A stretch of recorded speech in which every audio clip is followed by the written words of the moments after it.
ബിസ്മില്ലാഹിർ റഹ്മാനിർ റഹീം. ദുൽഖർനൈൻ ചക്രവർത്തിയുടെ സഞ്ചാരങ്ങൾ ഭൂമിയുടെ അതിര് കഴിഞ്ഞു.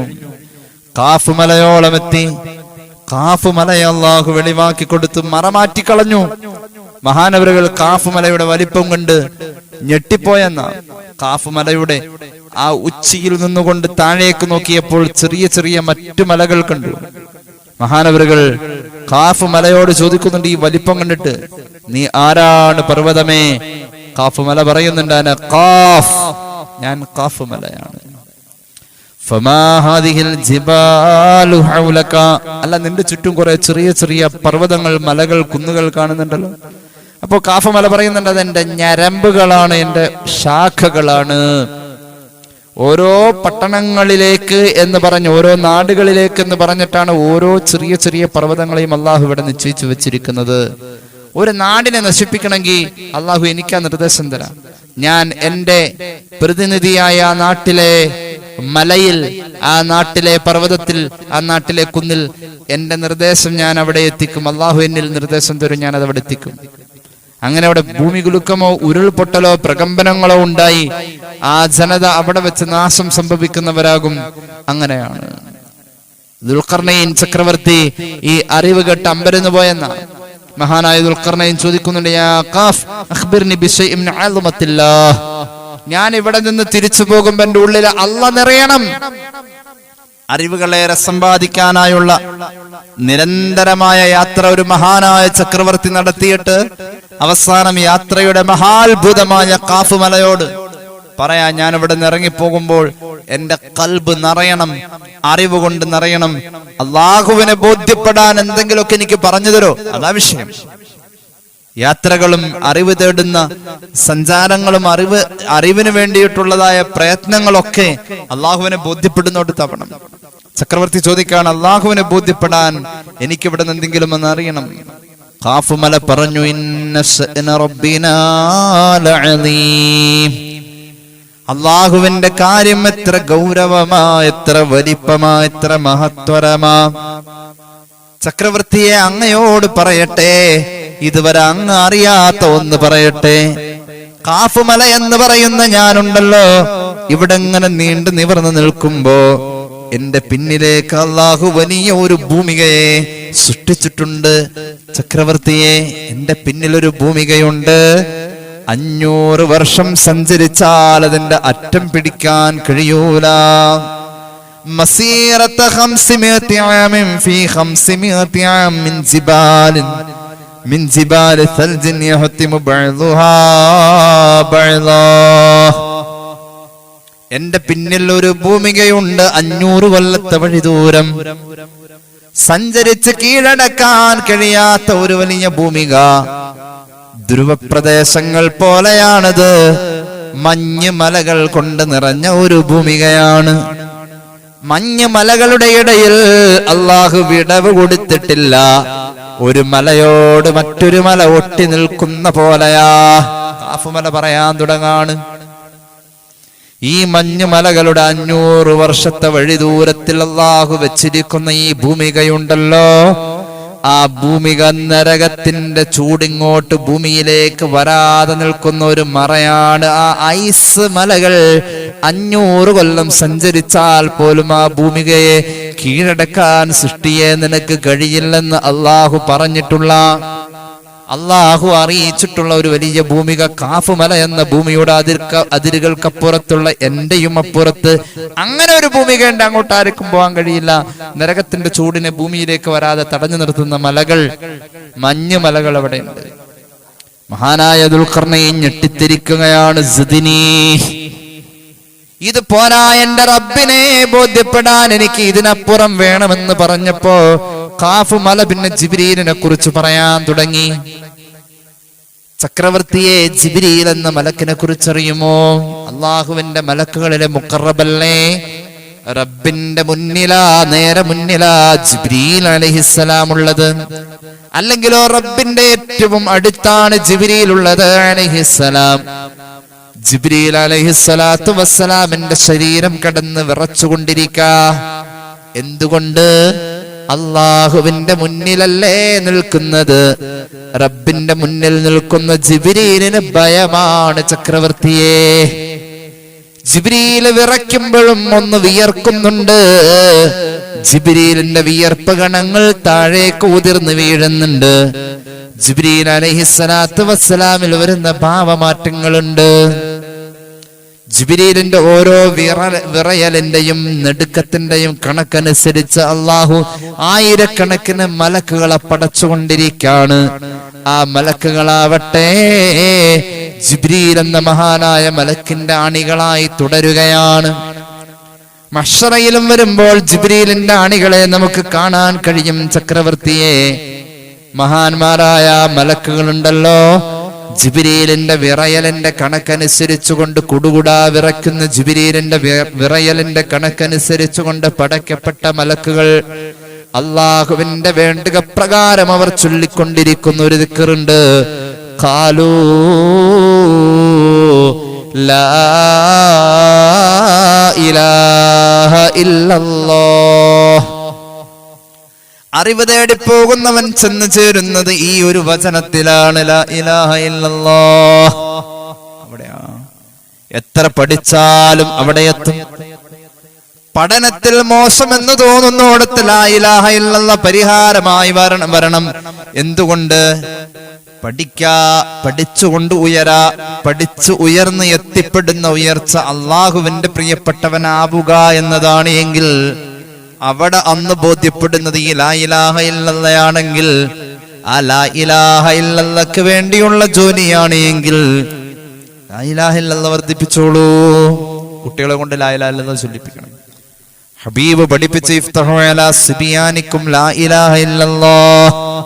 കുട്ടികളെ കൊണ്ട് ലാ ഇലാഹ ഇല്ലല്ലാഹ് ചൊല്ലിക്കുക എന്ന മുഹമ്മദ് നബി സ്വല്ലല്ലാഹു അലൈഹി വസല്ലം തുടക്കത്തിലെ ലാ ഇലാഹ ഇല്ലല്ലാഹ് കൊണ്ട് മക്കൾ പരിശീലിക്കണമെന്ന് പരിശുദ്ധ റസൂൽ സ്വല്ലല്ലാഹു അലൈഹി വസല്ലം. അത്രത്തോളം ലാ ഇലാഹ ഇല്ലല്ലാഹയുടെ സ്വാധീനം ജീവിതത്തിൽ നിറഞ്ഞു നിന്നാൽ നമ്മെ സംബന്ധിച്ചിടത്തോളം അറിവിന്റെ ഒരുപാട് ഗോപുരങ്ങൾ കീഴടക്കാൻ നമുക്ക് കഴിയും.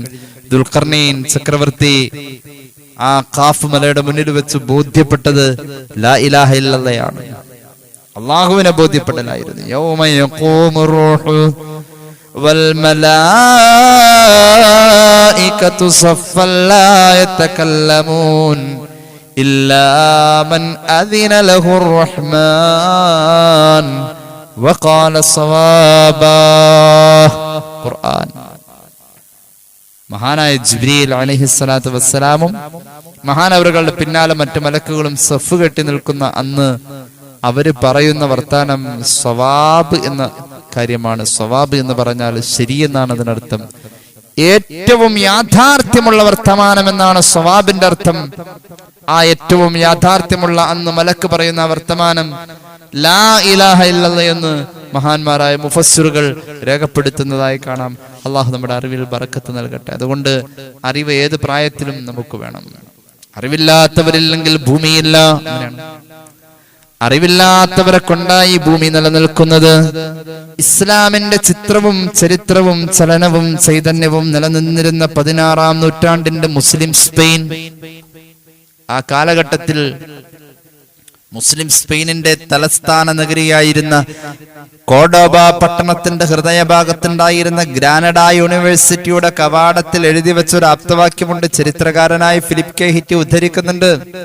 അയാൾ പറയുന്നത് ഈ ലോകം നിലനിൽക്കുന്നത് നാല് കാര്യങ്ങളിലെന്ന അവിടെ അന്ന് എഴുതി വെച്ചിരുന്നത്. ആ 4 കാര്യങ്ങളിൽ ഒന്ന് ബുദ്ധിമാന്റെ വിജ്ഞാനം, the learning of the wise. ബുദ്ധിമാന്റെ ജ്ഞാനം കൊണ്ടായി ഭൂമി നിലനിൽക്കുന്നത്. ആരാ ബുദ്ധിമാൻ? അള്ളാഹുവിനെ ബോധ്യപ്പെട്ടവൻ. ആരാണ് ബുദ്ധിമാൻ?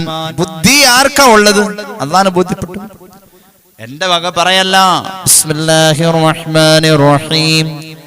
ഇന്ന ഫീ ഖൽഖിസ് സമാവാതി വൽ അർളി വഖ്തിലാഫിൽ ലൈലി വൻ നഹാർ لآيات لأولي الألباب الذين يذكرون الله قياما وقعودا وعلى جنوبهم ويتفكرون في خلق السماوات والأرض. ആകാശത്തെയും ഭൂമിയെയും പടച്ചു. രാപ്പകലുകൾ മാറി മാറി വരുന്നു. നാം കാണുന്ന ഈ പ്രപഞ്ചത്തിന്റെ അത്ഭുതങ്ങൾ ചിന്തിക്കുന്നവൻ അള്ളാനെ കണ്ടെത്താൻ ധാരാളം അടയാളം അതിലുണ്ട്. ബുദ്ധിയുള്ളവർക്ക് അള്ളാനെ കണ്ടെത്താൻ ഒരുപാട് ദൃഷ്ടാന്തങ്ങളുണ്ട്. ആരാ ബുദ്ധിയുള്ളവൻ? ഖുർആൻ തന്നെ പറയട്ടെ, الذين يذكرون الله قياما وقعودا وعلى جنوبهم. നിൽക്കുമ്പോഴും ഇരിക്കുമ്പോഴും കിടക്കുമ്പോഴും ഒക്കെ അള്ളാഹനെ ബോധ്യപ്പെടുന്നവർ. അള്ളാഹനെ ബോധ്യപ്പെടല ബുദ്ധിയുള്ളവൻ എന്നതിന്റെ ഏറ്റവും വലിയ അടയാളം. ബുദ്ധിയുള്ളവർക്ക് ഏറ്റവും കൂടുതൽ ജ്ഞാനം വരുന്നത് അള്ളാഹനെ കണ്ടെത്തുന്നതിലേക്ക്. ഏത് കാര്യം അവരാലോചിച്ചാൽ അള്ളാഹുലേക്ക് എത്തും. കുറഞ്ഞത് മതി. അള്ളാഹു നമുക്ക് തൗഫീഖ് നൽകട്ടെ. ഈ കണ്ട ലക്ഷക്കണക്കിന് രൂപയും കൊടുത്ത് പിള്ളേരെ പഠിപ്പിച്ചിട്ട് അവർക്കൊക്കെ ഈ ജ്ഞാനത്തിന്റെ യാഥാർത്ഥ്യത്തിലേക്ക് എത്താൻ അള്ളാഹനെ ബോധ്യപ്പെടാൻ കഴിഞ്ഞോ ഇല്ല എന്നുള്ളത് നമ്മൾ രക്ഷിതാക്കളൊന്നും ആലോചിക്കേണ്ട കാര്യമാണ്. ഇത്രയും പൈസ കൊടുത്തിട്ട് അതിന്റെ യഥാർത്ഥ ഗുണം കിട്ടിയിട്ടില്ലെങ്കിൽ പിന്നെന്താ? അന്നബി ഹുറൈറ റളിയല്ലാഹു അൻഹു ഖാല റസൂലുള്ളാഹി സ്വല്ലല്ലാഹു അലൈഹി വസല്ലം, ഈ ഭൂമി തന്നെ നിലനിൽക്കുന്നത് അറിവുള്ളവർ ഉള്ളത് കൊണ്ടാ. അറിവുള്ളവരില്ലാതെ പോകുന്ന കാലമാണ് ഭൂമിയുടെ തകർച്ചയുടെ അടയാളം, ലോകാവസാനത്തിന്റെ അടയാളം. ഹത്താ യുഖ്ബദൽ ഇൽമ ഇല്ലാത്ത അവസ്ഥയാ. ഇൽമ ഇല്ലാത്ത അവസ്ഥയാ. അറിവ് ഈ ഭൂമിയിൽ സംസ്കാരം കൊടുക്കുന്ന അറിവ് വേണം. സംസ്കാരം കൊടുക്കുന്ന അറിവ് അതില്ലെങ്കിൽ, ആ അറിവുള്ളവർ ഇല്ലെങ്കിൽ ഭൂമി അവസാനിക്കുന്ന, ഭൂമി തകരും. അൻ അബ്ദുല്ലാഹി ഇബ്നു അംർ ഇബ്നു ആസ് റളിയല്ലാഹു അൻഹു, സ്വഹീഹുൽ ബുഖാരി സ്വഹീഹ് മുസ്ലിമാണ് ഈ വായിച്ചു തരുന്നത്. ഹദീസുകൾ അങ്ങനെയാ. قال النبي صلى الله عليه وسلم ان الله لا يقبض العلم انتزاعا. ഭൂമിയിൽ നിന്നും അല്ലാഹു അറിവിനെ ഉയർത്തും ലോകാവസാനത്തിന് മുമ്പ്. എങ്ങനെയാ ഭൂമിയിൽ നിന്നും അറിവിനെ ഉയർത്താം? ഒറ്റ പ്രാവശ്യം ഒന്നിച്ചൊരൊറ്റ ഉയർത്തലാണോ? അല്ല. വലാകിൻ യഖ്ബിദുൽ ഇൽമ ബിഖബ്ദിൽ ഉലമാ. ആലിമീങ്ങളെ മരിപ്പിക്കും. ഒരു പണ്ഡിതൻ മരിച്ചു വീഴുന്നോടത്ത് പിന്നെ മറ്റൊരു പണ്ഡിതൻ അതുപോലെ ആയി വരുന്നില്ല. ആരും ഇൽമിന്റെ വിഷയത്തിൽ മറ്റൊരാൾക്ക് പകരം അല്ല. ഭൂമിയിൽ ഒരു ആലിമില്ലാത്ത കാലം വരും. ലോകം അവസാനിക്കുമ്പോഴേക്കും ആലിമില്ല. അങ്ങനത്തെ ഒരു കാലം. ഇൽമിന്റെ പ്രചാരകർ, ഉപാസകർ ഇല്ലെങ്കിൽ ലോകം ഇല്ല. നേരത്തെ നമ്മൾ ഓതി വച്ചായതാണ്. എന്തിനാണ് പ്രപഞ്ചത്തെ അള്ളാഹു പടച്ചത്? ഈ ഭൂമിയെ അള്ളാഹു പടച്ചത് എന്തിനാ? അല്ലാഹുല്ലദീ ഖലഖ സബ്അ സമാവാതി വമിനൽ അർദ് മിസ്ലഹുൻ യതനസ്സലുൽ അംറു ബൈനഹുന്ന ലിതഅലമൂ അന്നല്ലാഹ അലാ കുല്ലി ശൈഇൻ ഖദീർ. അല്ലാഹുവിന്റെ കഴിവ് ബോധ്യപ്പെടാൻ വേണ്ടിയാ. ലിതഅലമൂ, നിങ്ങൾ അറിവ് നേടണം. അള്ളാന്റെ കഴിവ് ബോധ്യപ്പെടണം അറിവിലൂടെ. അതിനു വേണ്ടിയിട്ടാണ് ഖലഖ സബ്അ സമാവാതി വമിനൽ അർളി മിസ്ലഹുൻ, ആകാശത്തെയും ഭൂമിയെയും പടച്ചത്. ഇത് നിങ്ങൾക്ക് ബോധ്യപ്പെടാൻ എന്ന് പരിശുദ്ധമായ ഖുർആൻ. അത് തന്നെ റസൂലുള്ളാഹി പറഞ്ഞത്. അള്ളാനെ ബോധ്യപ്പെട്ട ആ അറിവിന്റെ സഞ്ചാരത്തിലെ കുലപതികളായ പണ്ഡിതന്മാരില്ലാത്ത ഒരു കാലം വന്നു കഴിഞ്ഞാൽ അന്ന് ലോകം അവസാനിക്കുമെന്ന് മുഹമ്മദ് നബി സ്വല്ലല്ലാഹു അലൈഹി വസല്ലം. അതുകൊണ്ട് ആരും ഇതിൽ നിന്നും ഒഴിവല്ല. അറിവ് പഠിച്ചേ പറ്റൂ. ഉസ്താദേ, പ്രായം ഒരുപാടായി എനിക്ക് പറ്റൂല, അങ്ങനെയൊന്നുമില്ല. അറിവ് പഠിക്കണം. ഒരു ആയത്ത് പഠിക്കാൻ കഴിഞ്ഞാൽ അങ്ങനെ പഠിക്കണം. ഒരു ഗുണന പട്ടിക പഠിക്കാൻ കഴിഞ്ഞാൽ അങ്ങനെ പഠിക്കാം. ഒരു സങ്കലന പട്ടിക അങ്ങനെയുണ്ട്.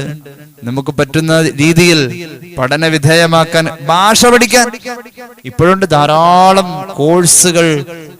ഇംഗ്ലീഷ് പഠിക്കാൻ കാണുന്നുണ്ട്. ഇംഗ്ലീഷ് പഠിക്കാൻ നല്ല നല്ല ഇസ്ലാമിക ചരിത്ര പുസ്തകങ്ങൾ പഠിച്ച് അള്ളാഹനെ ബോധ്യപ്പെടാം.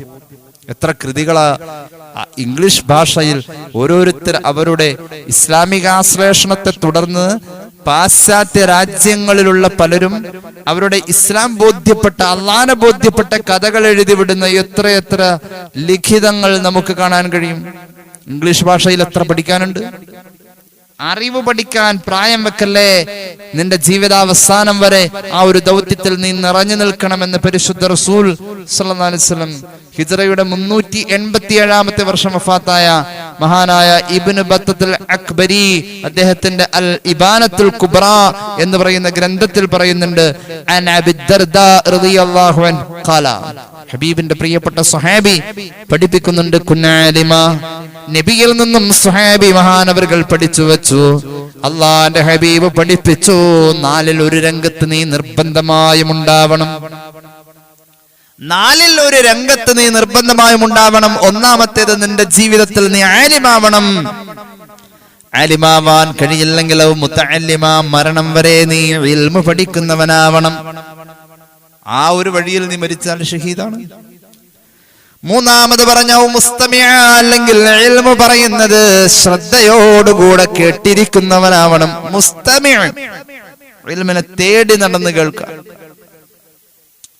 ഇസ്തിമാഅ് ത്വലബു സമഅണ്, ഇൽമിനെ തേടി നടക്കണം, ആഗ്രഹത്തോട് കൂടെ പോയി ഇൽമു കേട്ടിരിക്കുന്നവനാകണം. നാലാമത് പറഞ്ഞു ഔ മുഹിബ്ബാ, ഇൽമിനെയും ഇൽമിന്റെ അഹ്ലുകാരെയും നീ സ്നേഹിക്കുന്നവനാവണേ. വലാ തകുനിൽ ഖാമിസത, അഞ്ചാമത്തെ വിഭാഗത്തിൽ, അഞ്ചാമത്തെ ബ്ലാക്ക് ലിസ്റ്റിൽ നീ പെട്ടുപോവല്ലേ. നീ നശിച്ചു പോകും, നീ നശിച്ചു പോകും എന്ന് മഹാനായ ഹബീബായ നബി മുഹമ്മദ് മുസ്തഫ സല്ലല്ലാഹു അലൈഹി വസല്ലമ തങ്ങളിൽ നിന്നും സ്വഹാബി കേട്ട് പഠിച്ചത് നമുക്ക് പറഞ്ഞു തരാണ്.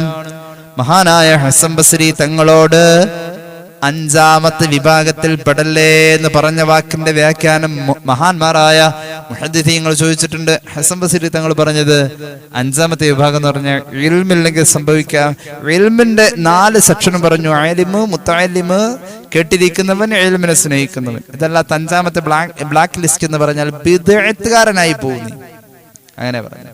അപ്പൊ ബിദ്അത്തിലേക്ക് പോവാതിരിക്കാൻ അറിവ് കൊണ്ട് നീ ഉന്നതനാവാൻ ശ്രമിക്കുക, പഠിച്ചുകൊണ്ടേയിരിക്കുക. എത്ര സംവിധാനം ഇന്ന് അറിവ് പഠിക്കാനുള്ളത്. അറിവ് കയ്യിലുണ്ടെങ്കിൽ പട്ടിണി എടുക്കൂല, അറിവ് കയ്യിലുണ്ടെങ്കിൽ പട്ടിണിയില്ല. ജലാലുദ്ദീൻ സുയൂത്തി തങ്ങള് അവിടുത്തെ ജാമിഉൽ ഹദീസിൽ ഒരു ഹദീസ് പറയുന്നുണ്ട്, അല്ലാഹുവിന്റെ ഹബീബ് മുഹമ്മദ് മുസ്തഫ സല്ലല്ലാഹു അലാ മുഹമ്മദ് മൻ തഫഖഹ ഫീ ദീനില്ലാഹി അസ്സ വജല്ല കഫാഹു അല്ലാഹു തആല മാ ഹമ്മഹു വറസഖഹു മിൻ ഹൈസു ലാ യഹ്തസിബു. അല്ലാഹുവിന്റെ തൃപ്തിയെ മുന്നിൽ നിർത്തി ഒരാൾ ഇൽമു പഠിക്കാൻ തയ്യാറായി കഴിഞ്ഞാൽ അവന് വരുന്ന ടെൻഷൻ മുഴുവൻ അല്ലാഹു മാറ്റിക്കൊടുക്കുമേ നബിയുനാ റസൂലുള്ളാഹി. എന്ന് മാത്രമല്ല, അവൻ ആഗ്രഹിക്കുന്ന വഴിയിലൂടെ, അവൻ ആഗ്രഹിക്കുന്ന കാര്യങ്ങളെ പ്രതീക്ഷിക്കാത്ത വഴിയിലൂടെ അല്ലാഹു നിർവഹിച്ചു കൊടുക്കുമെന്ന് സയ്യിദുനാ റസൂലുള്ളാഹി. അത്ഭുതം തീർത്ത മഹാന്മാരായ പഴയകാലത്തെ മുഅല്ലിമീങ്ങൾ, ചെറിയ ശമ്പളം കൊണ്ട് വലിയ ഗംഭീരമായി ജീവിച്ചവർ, അവരും ഹജ്ജ് ചെയ്തിരുന്നു, അവരും മനോഹരമായ വീട് വെച്ചിരുന്നു, അവരുടെ മക്കളെയും നല്ലവണ്ണം കല്യാണം കഴിച്ച് പറഞ്ഞയച്ചിട്ടുണ്ട്. എന്താ ശമ്പളം? ചെറിയൊരു ശമ്പളം. ഇൽമിന്റെ ഉപാസകർക്ക് അവരുടെ ആഗ്രഹങ്ങളെ അവർ വിചാരിക്കാത്ത ഭാഗത്തുകൂടി അല്ലാഹു നിർവഹിച്ചു കൊടുക്കുമെന്ന് സയ്യിദുനാ റസൂലുള്ളാഹി. അതൊരു ബറക്കത്താടോ. ഇമാം ഗസ്സാലി അവിടുത്തെ ഇഹ്യായിൽ പറയുന്നുണ്ട്, മഹാനായ ലുഖ്മാനുൽ ഹക്കീം അദ്ദേഹത്തിന്റെ മകന് കൊടുക്കുന്ന ഒരു ഉപദേശമുണ്ട്, അലൈക ബിൽ ഇൽം ഫഇന്നക ഇദാ ഫഖറത കാന ലക മാലാ. മോനെ, നിനക്ക് ഇൽമു നിരന്തരം ഉണ്ടായിരിക്കണം, ഇൽമുമായി നീ നിരന്തരം ബന്ധപ്പെടണം എന്ന് മഹാനായ ലുഖ്മാൻ തന്റെ മകനോട് പറയാം. ഇൽമുമായി നീ നിരന്തരം ബന്ധപ്പെടണം. എന്താ കാരണം എന്നറിയോ? നിനക്ക് ദാരിദ്ര്യം വരുന്ന കാലത്ത് കാനലക്കമാല, നിന്റെ ഇൽമ് നിനക്ക് ഒരു സമ്പത്തായി തീരുമെന്ന് മഹാനായ ലുഖ്മാൻ.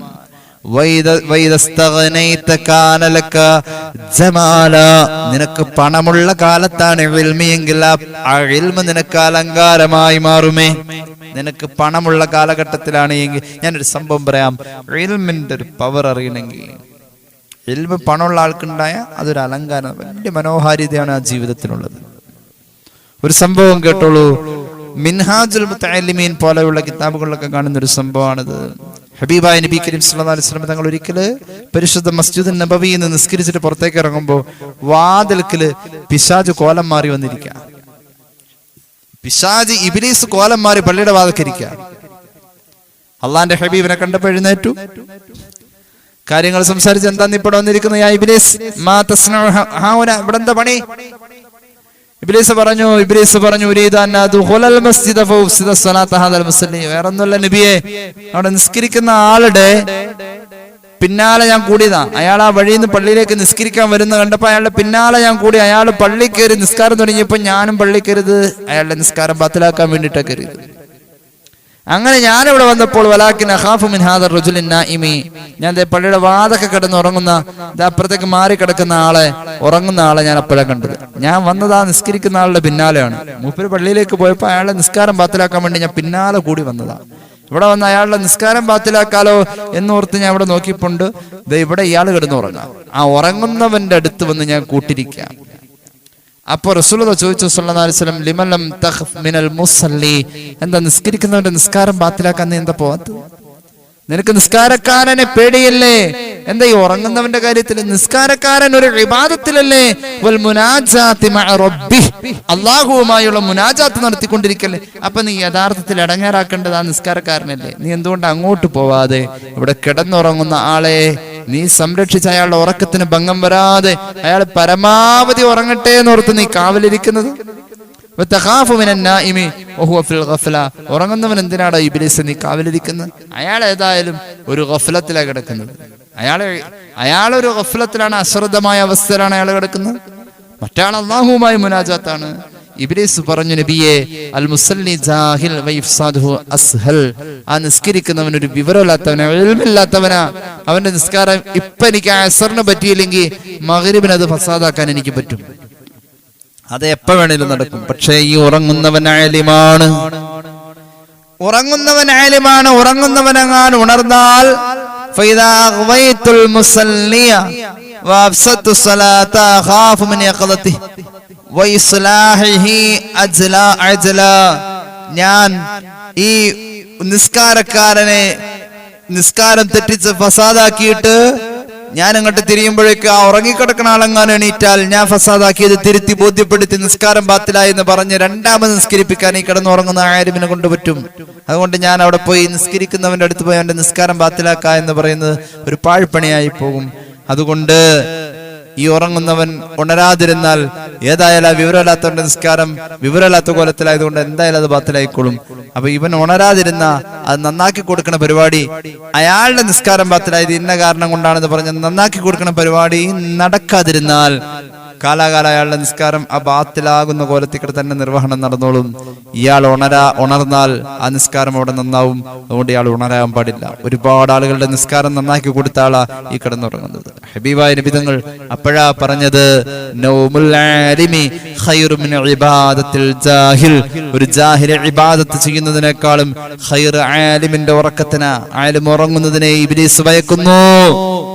ഖൈറായ വിഷയം അതാണ്.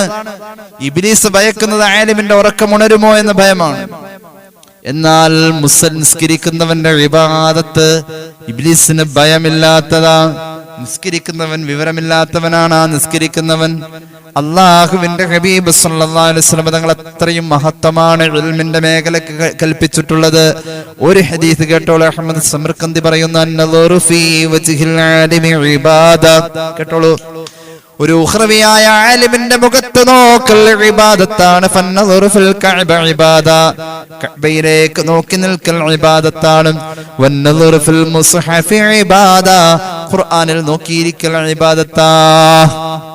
ആലിമിന്റെ മുഖത്ത് നോക്കൽ ഇബാദത്താ. അല്ലാഹു തൗഫീഖ് നൽകട്ടെ. ഒരു ആലിം മരിച്ചാൽ കരയാത്തവരാരാ?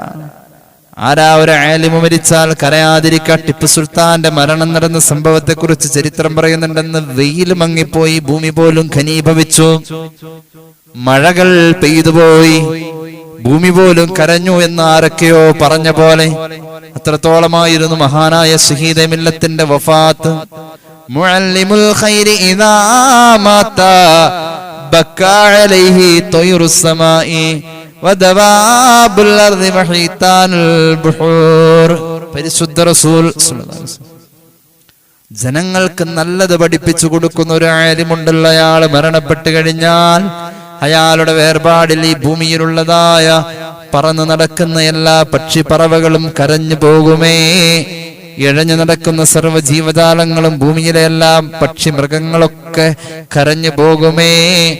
സമുദ്രത്തിന്റെ അടിയിലെ ചെറിയ മത്സ്യങ്ങൾ മുതൽ വലിയ മത്സ്യങ്ങൾ വരെ എല്ലാ ജീവജാലങ്ങളും കരഞ്ഞു പോകുമേ. സയ്യിദുനാ റസൂലുള്ളാഹി. അതാണ് ഇൽമിന് മഹത്വമുണ്ട്. ഞാൻ വിശദീകരിക്കുന്നില്ല. എൻ്റെ പ്രിയമുള്ളവരെ, മഹാന്മാരായ പണ്ഡിതന്മാരുടെ മുന്നിൽ പോവാം. ഒരു പണ്ഡിതനെ സന്ദർശിക്കാൻ പോവാം, ഒരു ആലിമിനെ സന്ദർശിക്കാൻ പോവാം. ചെറിയ കാര്യം. ഒരു ആലിമിനെ സന്ദർശിക്കാൻ പലപ്പോഴും അത്തിപ്പറ്റ ഉസ്താദൊക്കെ പലരും കാണാൻ പോവാറുണ്ട്. മഹാനായ വവാട് ഉസ്താദിനെ കാണാൻ പോവാറുണ്ട്. അള്ളാഹു അവർക്കൊക്കെ മഗ്ഫിറത്ത് കൊടുക്കട്ടെ. മഹാന്മാരായ ഒരുപാട് സയ്യിദന്മാരെ കാണാൻ പോവാറുണ്ട്. ആലിമാണെന്ന് ദ്വാരപ്പിക്കാൻ. എന്താ അതിന്റെ ഗുണം? എന്താണ് അതിന്റെ ഗുണം? ബൈത്തുൽ മുഖദ്ദസ് സിയാറത്തിന് പോയാൽ കിട്ടുന്ന കൂലിയാ.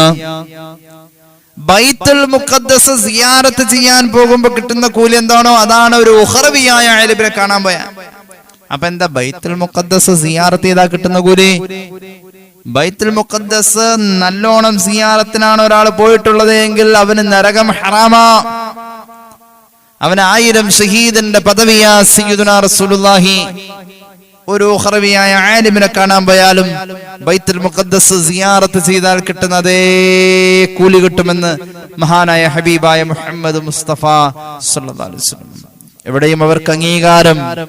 ഉഖറവിയായ ആലിം സ്വർഗത്തിന്റെ കവാടത്തിൽ തന്നെ ഒരുപാട് തരത്തിലുള്ള പഴങ്ങൾ നിറഞ്ഞു നിൽക്കുന്ന വലിയ ഒരു മരമുണ്ടെന്ന് പുണ്യനബി സല്ലല്ലാഹു അലൈഹി വസല്ലം. ആ മരത്തിന്റെ ഏറ്റവും വലിയ മനോഹാരിത അതിന്റെ ചുവട്ടിൽ ഒരു പാലരുവി, ഒരു ചെറിയ പുഴ പോലത്തെ ഭാഗം മരത്തിന്റെ ചുവട്ടിലൂടെ അങ്ങനെ പോകുന്നുണ്ട്. സ്വർഗം കാണുമ്പോൾ ആദ്യം കാണുന്ന കാഴ്ചതാണ്. ആർക്ക് വേണ്ടിയിട്ട് ആ മരത്തണലും ആ പാലരുവിയും അള്ളാഹു വെച്ചതെന്നറിയോ? അത് ആലിമിനാണ്, മുത്തഅല്ലിമിനാണ്. ആലിമിന്റെയും മുത്തഅല്ലിമിന്റെയും മാതാപിതാക്കൾക്കാണ്. ആലിമിന്റെയും മുത്തഅല്ലിമിന്റെയും മാതാപിതാക്കൾക്ക് അല്ലാഹു ആദരവിന്റെ കിരീടം ചാർത്തുമെന്ന് പരിശുദ്ധ റസൂൽ സല്ലല്ലാഹു അലൈഹി വസല്ലം. അതുകൊണ്ട് ഇൽമുമായി ബന്ധപ്പെട്ട ജീവിതങ്ങൾ അത്ഭുതപ്പെടുത്തിയിട്ടേ ഉള്ളൂ എന്ന് മഹാന്മാരായ ഉലമാ നമ്മെ അത്ഭുതപ്പെടുത്തിയിട്ടുള്ളൂ. ഞാൻ അവസാനിപ്പിക്കുന്നു. മഹാന്മാരായ ഉലമാ അത്ഭുതപ്പെടുത്തി. ഖവാരിജുകൾ അലി റളിയല്ലാഹു അൻഹുവിനെ പരീക്ഷിക്കാൻ വേണ്ടി വരുന്ന രംഗം ചരിത്രത്തിൽ കാണാം. അലി റളിയല്ലാഹു അൻഹുവിനെ പരീക്ഷിക്കാൻ വേണ്ടി ഒരു ചോദ്യം ചോദിക്കാം, അതേ ചോദ്യം തന്നെ അടുത്ത ആളും പോയി ചോദിക്കാം, അതേ ചോദ്യം തന്നെ പിന്നൊരാൾ ചോദിക്കാം. അങ്ങനെ ജ്ഞാനികളായ ഒരു 10ഓളം ആളുകൾ ഖവാരിജുകളിൽ നിന്നും രംഗത്ത് വന്നു. അവർക്ക് ഒറ്റ കാര്യം മനസ്സിലായാൽ മതി. അന മദീനത്തുൽ ഉൽമി വഅലിയും ബാബുഹാ. ഞാൻ ഇൽമിന്റെ പട്ടണമാണെങ്കിൽ അതിലേക്ക് വരാനുള്ള കവാടം എന്റെ അലിയാണെന്ന് സയ്യിദുനാ റസൂലുള്ളാഹി സ്വല്ലല്ലാഹു അലൈഹി വസല്ലം പറഞ്ഞ വർത്താനം അതുപോലെ തന്നെയാണോ? അലി ഇൽമിന്റെ കവാടത്തിനൊക്കെ പറ്റിയ ആളാണെന്ന് അറിയണം. അതിനുവേണ്ടി ഇവർ തീരുമാനിച്ചു. അവരങ്ങനെ ചോദിക്കാൻ തീരുമാനിച്ചു. ഇൽമിന്റെ കവാടത്തിനുള്ള യോഗ്യതയുണ്ടോ മഹാനായ അലിയാർ തങ്ങൾക്കെന്നറിയാൻ വേണ്ടി അവർ വന്നു. ഖവാരിജുകൾ വന്നു, ചോദ്യം തുടങ്ങി. ഒന്നാമത്തെ ആള് വന്നിട്ട് ചോദിക്കാണ്, ഇൽമും പണവും തമ്മിലുള്ള വ്യത്യാസം എന്ത്? ഒന്നാമത്തെ ചോദ്യം.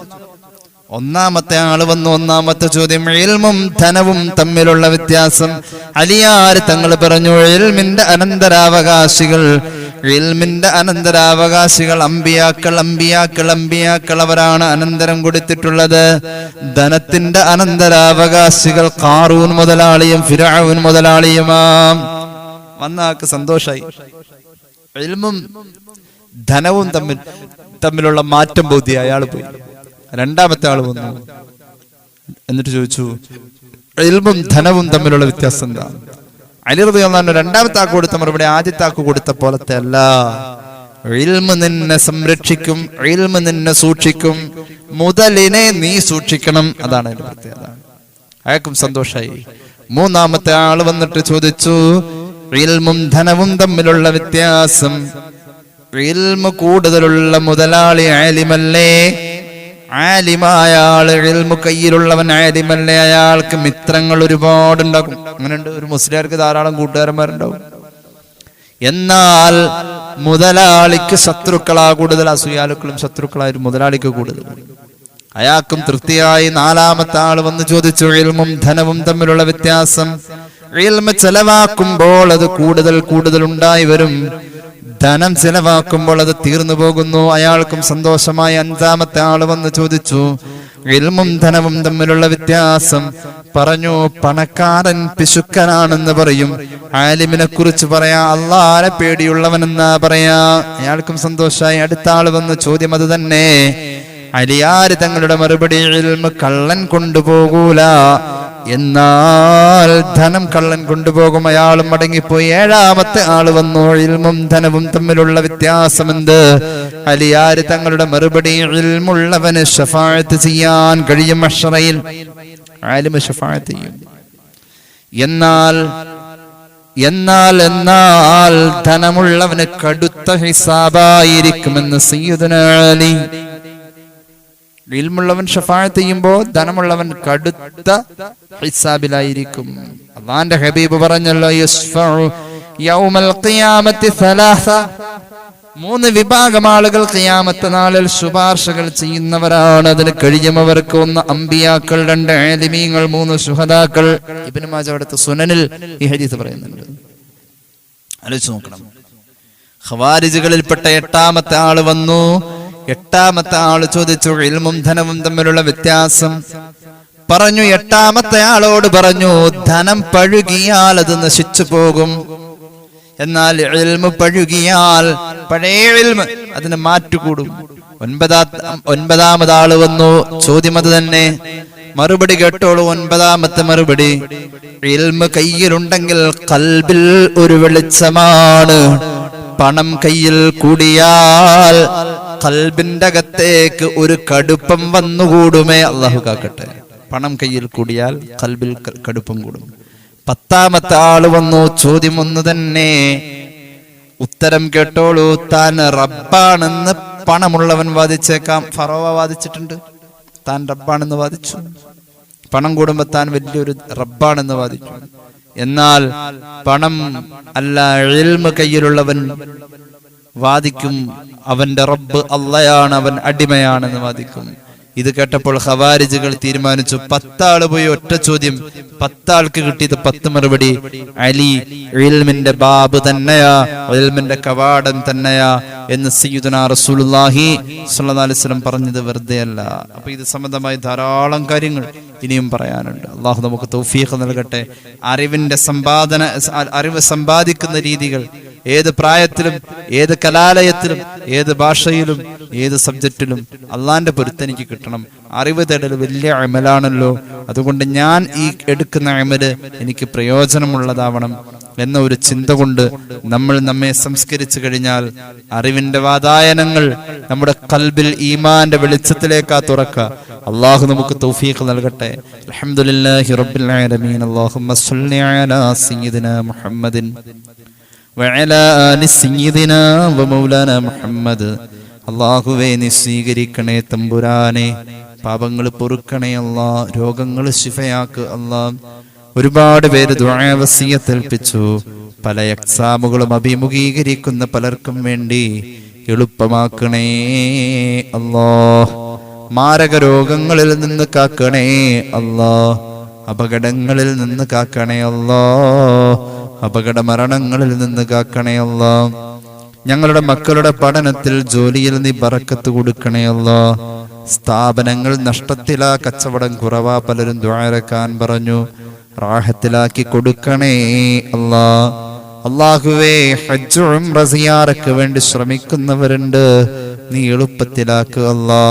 പെട്ടെന്നുള്ള മരണങ്ങളിൽ നിന്ന് കാക്കണേ അല്ലാ.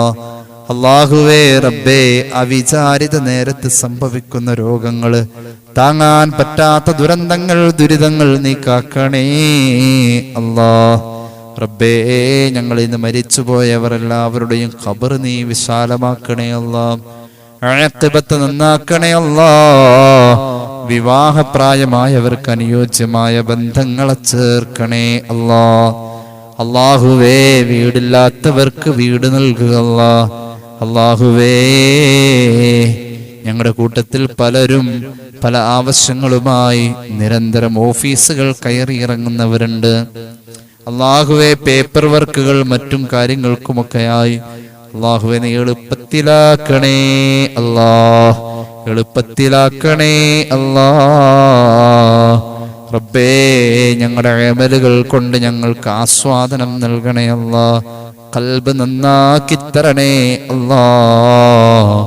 ربنا ارحمهم كما ربونا صغارا بفضل صلى الله على محمد صلى الله عليه وسلم صلى الله على محمد صلى الله عليه وسلم اللهم صل على محمد يا رب صل عليه وسلم.